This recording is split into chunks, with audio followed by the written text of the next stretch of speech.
My passion with watches started probably, I'd say only 15 years ago. Honestly, when I was growing up, it wasn't something that was really kind of important in my life. But the more I started playing professional polo and we looked at which trophies were the most important ones in polo, a lot of watch brands were really heavily associated with them. So when I was growing up, we used to go watch the Cartier International, which was the kind of the signature England international match every season. And part of the motivation of going to that game, even if you were just playing the preliminary game, which we did for the first couple of years before I broke into the full England team, was actually to win that watch. So I had to say, if there's one watch brand which triggered my imagination to watches, it was Cartier. The link between polo and watches goes back way before I started playing polo. If you take Piaget, Piaget is a brand which I've been associated with quite a lot, and I love their watches. And if I had to say, was there one watch that I wanted to buy once I'd realised, the complexity of the watch world, it was a Polo 45, which is a Piaget watch. But Piaget have had a polo team going back to the late 1970s in America. So even when you look at the history of polo, especially the stateside, there was this Piaget society and this Piaget polo team. So the association between watches and the sport is actually pretty deep rooted.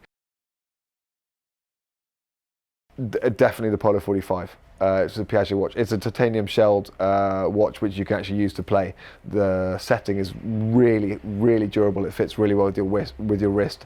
And even though it's a handmade mechanism, it doesn't get damaged playing. It's a remarkable bit of technology, I think, for something that's so authentic and handmade. And it was the one watch that I would walk through an airport lounge, and every time I go up to the desk and I'd look at it and go, God, one day I'm going to be able to buy one of those. And it took me a long time, but I got there eventually. Because the events that we go to and the places we go to traveling with polo, we have such diverse demands on our time when we are going to this event. So we might have a black tie event. So I travel with an antiplano, which is a Piaget 900P, which is a beautiful thin black tie watch.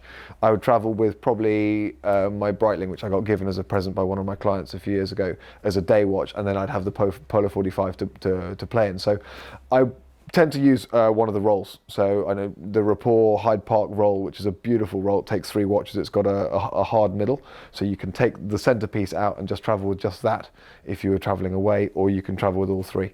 That's a really convenient way of traveling with the watches.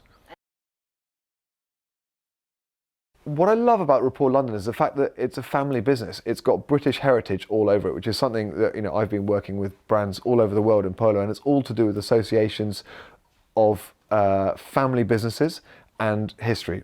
Obviously, Rapport is a family-owned business since 1898, so it's got this brilliant story where it's just gone from generation to generation to generation without being diluted, which is really rare in today's world.